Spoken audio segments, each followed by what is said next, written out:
Hi, good afternoon.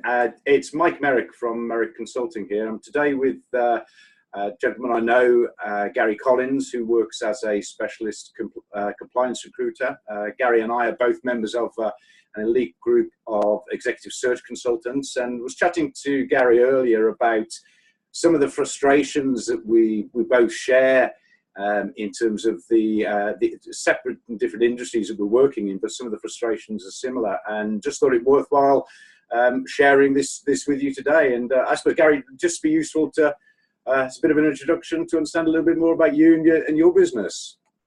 Yeah, sure. So as you've already pointed out, I'm an executive search consultant. I run a business called Symes Collins, and we specialize in finding anyone in the GRC space. So there's governance, risk and compliance, and across sectors, within financial services, as well as sort of other regulated sectors such as pharmaceutical, utilities, telecommunications, excuse me, and also where there's specific regulation around, anti-bribery and corruption, for example, is multi-sector, as is data protection. So those kinds of areas where businesses need to look at regulatory requirements, we find staff for that. And we were chatting earlier offline about some of the frustrations that you were facing in terms of the services that you're able to offer, and breaking through some of the barriers in terms of working with some of the clients that you'd like to work with. I'd just be interested in hearing a little bit more about that. Yeah, of course. I mean, I think, Mike, the world of recruitment, as we know, has changed, significantly, and we've talked this to death between ourselves. But I think, there's in-house recruitment teams now. There's, businesses can quite easily go to LinkedIn. They can quite easily, advertise on lots of jobs boards to try and find candidates. And I think the biggest frustration for me is that when I have conversations with executives within our business, whether that be a CEO or whether that be the head of compliance, the constant message is that they find that finding quality governance, risk and compliance people is very, very difficult. And the constant message is there's just not enough of them around. And the madness is that there's never been more candidates in governance, risk and compliance as there are today. The problem is that the way that recruitment has changed is that, all of the in-house recruitment teams, all of the contingent recruitment businesses that the in-house recruitment teams use, all fish in the same pool. And that is 25% of the market. Only 25% of the market is ever actively looking, as you know. An additional 25% might reply to adverts. And that 50% of the market really is not your top 5% in terms of quality. The top 5% in terms of quality are heads down, bums up, working really hard, and doing an awesome job for that CEO's competitor. So unless you search to go and find that awesome person, because they're not going to be responding to an advert, they're not going to be sitting on a database, you're not going to find them. And yet I have that conversation with the CEO and I get told, speak to the head of HR. The head of HR says, sorry, you're not on our PSL. Sorry, we've got an in-house recruitment team. And there ends the conversation, which is why, there is a perceived shortage of quality compliance, risk and governance people, because businesses just don't know where to look anymore, and they perceive us as being very expensive. When ultimately, when you drill down and you look at hiring the wrong person, what's more expensive? I think you're true, and I think it's the cost of making a bad hire is significantly underestimated. It's not just the case of replacing that person if that person doesn't work out within the first 6 months. It's the impact that has on the business. The way the business could potentially be exposed, the impact it has on, negative impact it has on team members within the business. Absolutely. And one of the things that I see specifically within the food ingredient sector is there's a huge demand at the moment for people who are highly qualified food technologists, food scientists, people who are specializing in the research and development and innovation field. And I get a similar comment, is that, well, yes, these people are difficult to find. They're not those people out there. In reality, as you said, people who are highly qualified, good at the jobs, aren't the people who are looking to make a move, and they need to we need to go and find them. Absolutely. It's a frustration that I hear time and time again from hiring managers, who then, as you say, refer you on to their internal recruitment teams. and their internal recruitment teams typically are people who might have had a background in recruitment but don't know how to access the passive candidates in the marketplace. And I think absolutely. Also, when you're talking to senior level people, there's got to be an element of credibility that you bring to the party in terms of being able to engage and have a conversation with them on their level, not to be perceived as being some young individual who is doing his job, who sends them a message through LinkedIn and sits there and hopes for them to respond.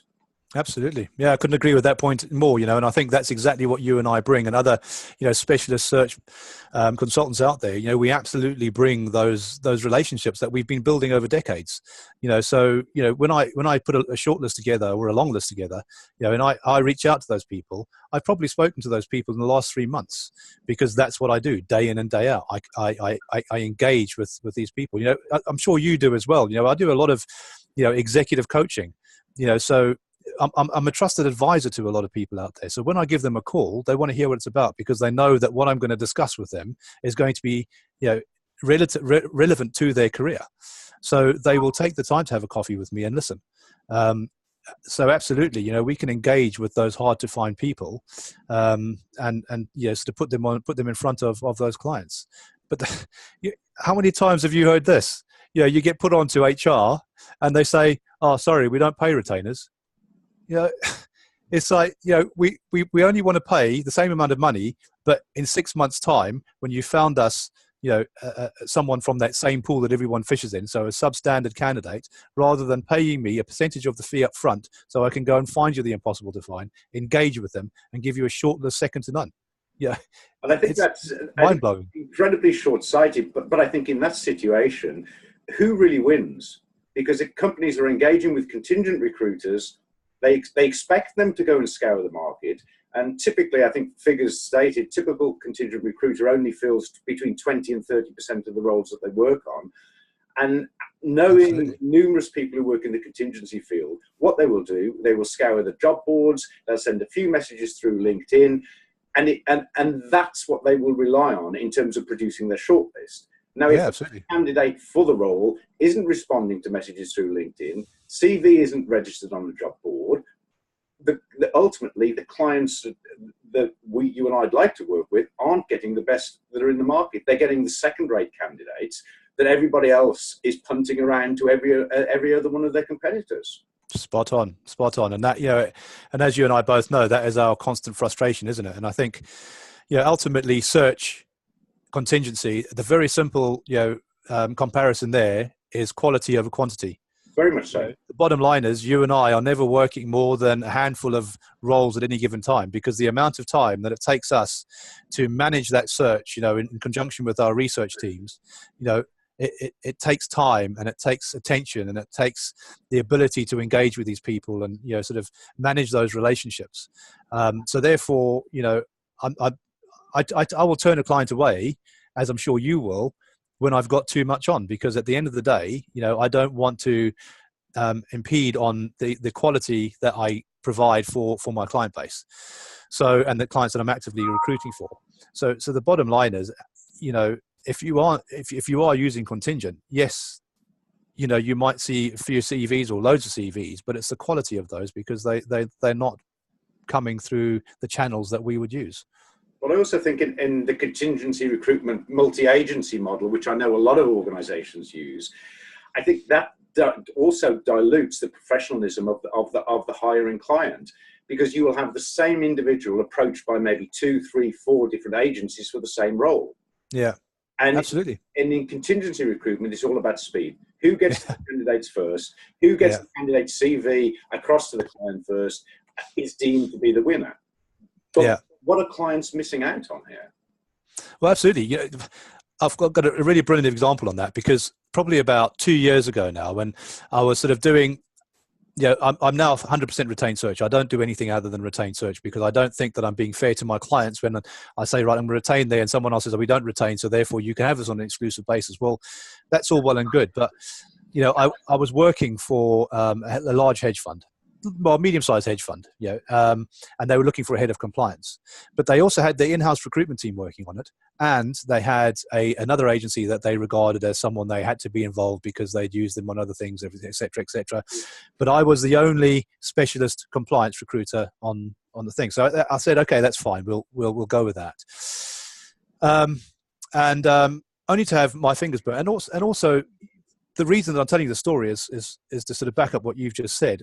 I spoke to a couple of candidates, senior guys on my long list that I drew up, and they said, "Oh, it's such and such." No, sorry, I've been approached by that already. And to be honest with you, I wouldn't have my details put forward because if they are working on a contingent basis, they don't take compliance serious. If that CEO is not willing to pay a search company to go out there and find the best person for that role, that tells me a huge amount about how serious he is about that compliance team. And that is such an eye opener, isn't it? Well, I think candidates take that view. It has a negative impact on the whole recruitment process, and I think one of the things, and I know how you work, it's very similar to the way I work, is part of our role is to be acting as an ambassador on behalf of the clients that we're working with. Yep. To promote that opportunity is to promote that client as the employer of choice. Absolutely. And that doesn't happen in contingency search at all.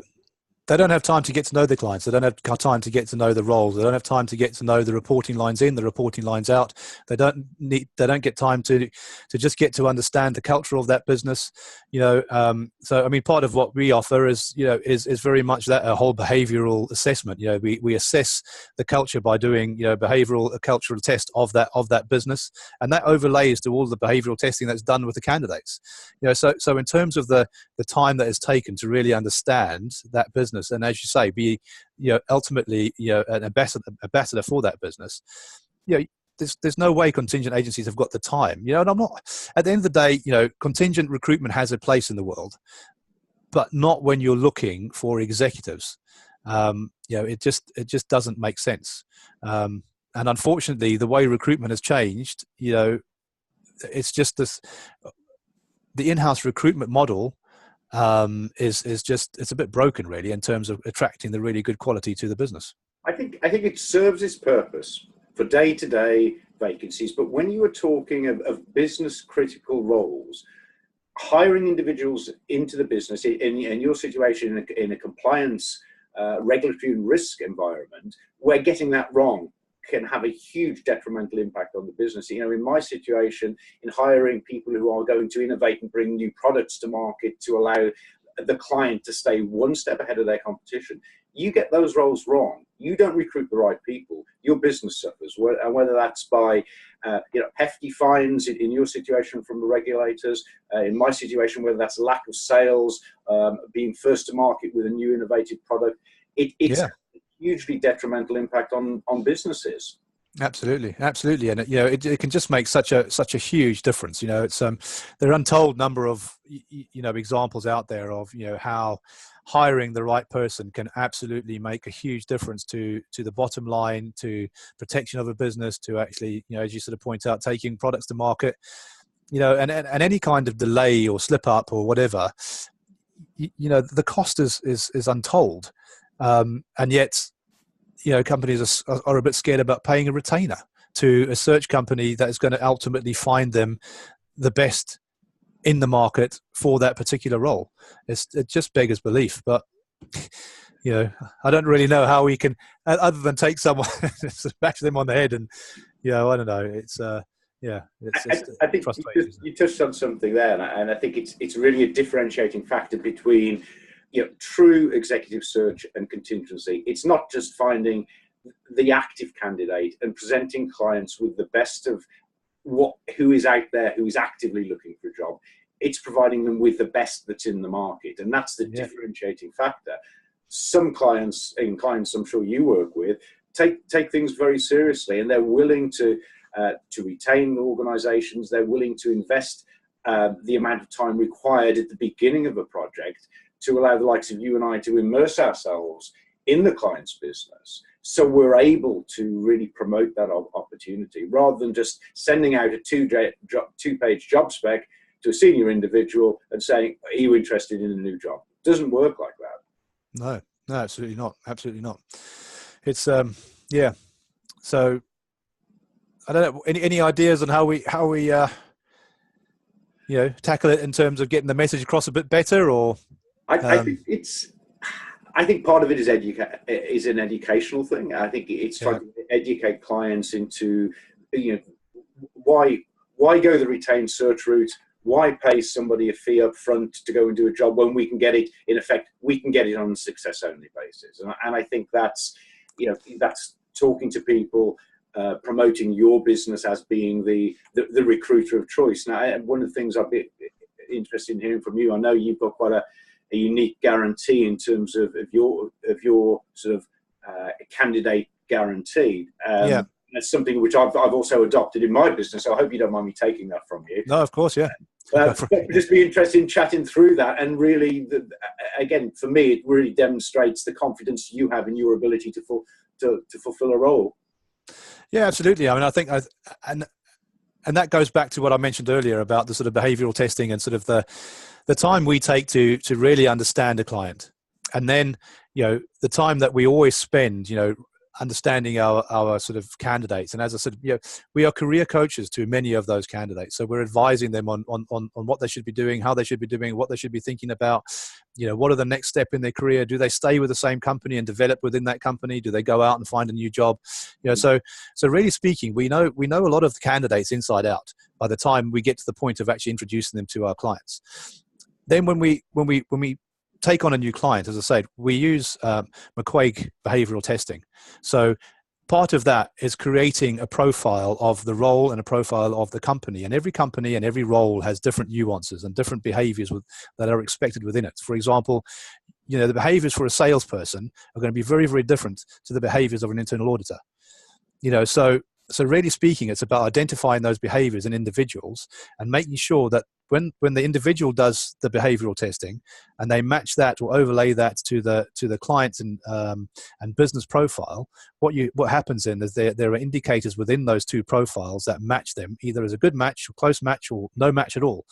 So it's a very important additional part of the selection process that very often is ignored. And ultimately, people hire on technical skills, but they fire on behaviors. People leave businesses because of behaviors. People will leave within the first year of joining a company because they are not culturally aligned. And I know that culturally aligned gets bashed back and forward regularly these days, but ultimately it is very, very important, as long as you know what that cultural behavior looks like. And the only way you can really understand that is by doing these overlaying behavioral tests, if you like, assessments of both the company and the candidate to make sure those align. So because we do all of that, and because we really understand our candidates, we really understand the client, we're absolutely confident that whoever joins that business is not going to leave within the first 12 months. In fact, I don't think they would probably leave within the first 2 or 3 years. And Cool.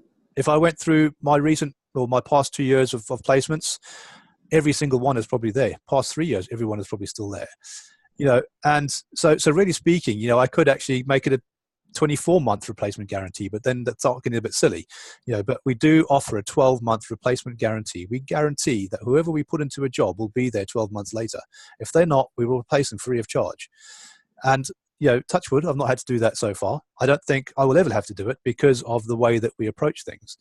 And you touched on it earlier. The cost of a mishire, the cost of hiring someone into a role has.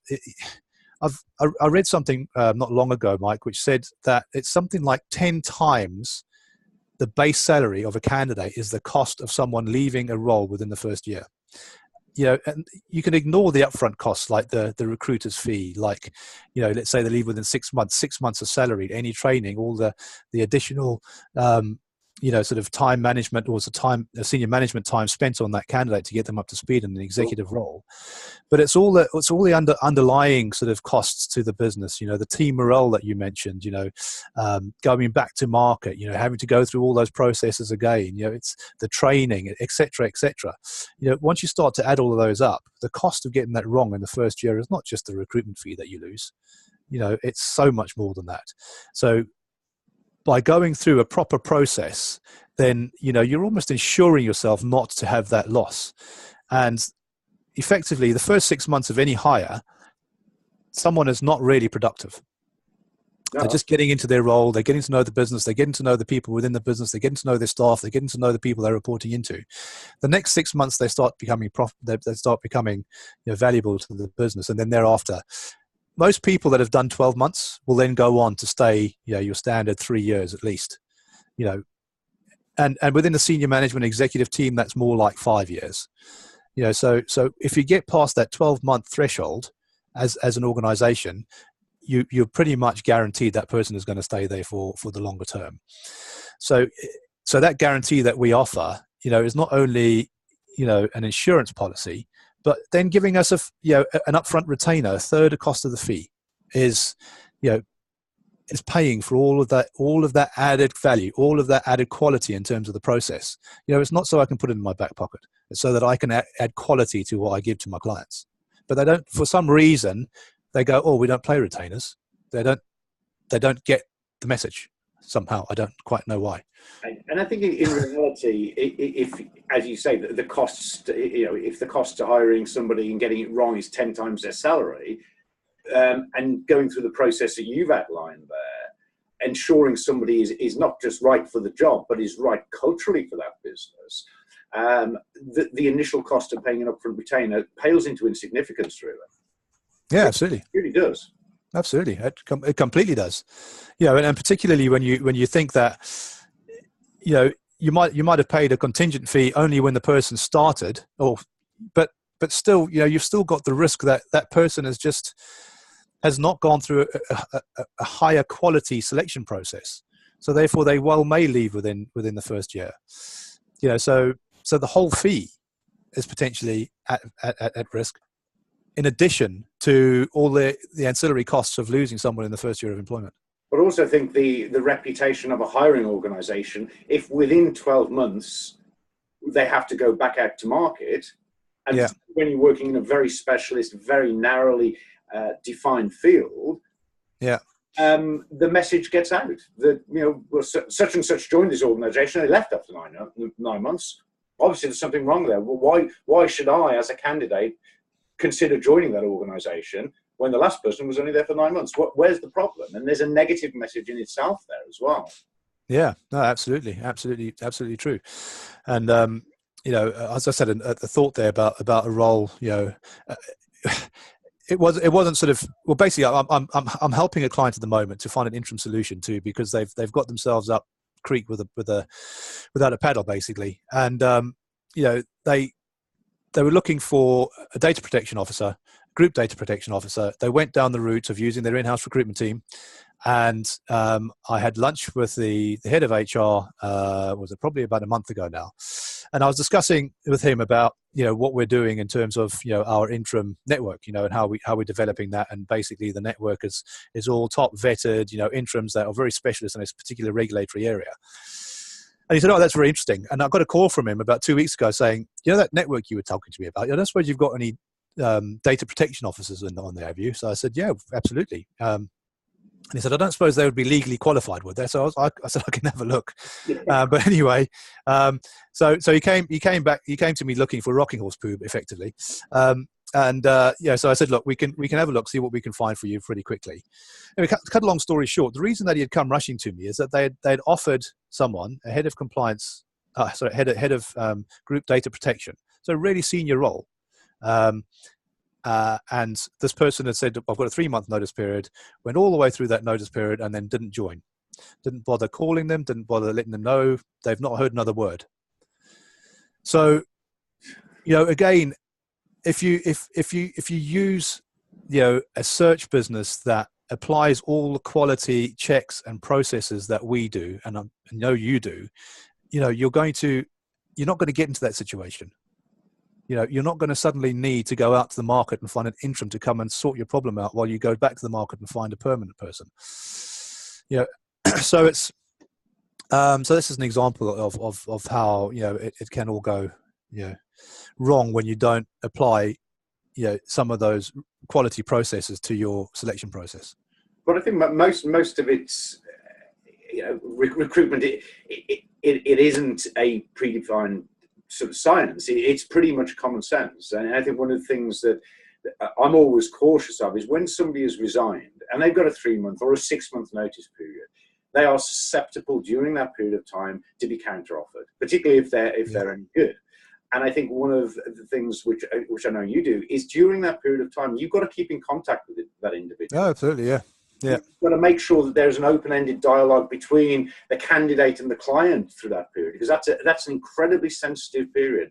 And as you just demonstrated, you get that wrong, the impact is hugely detrimental.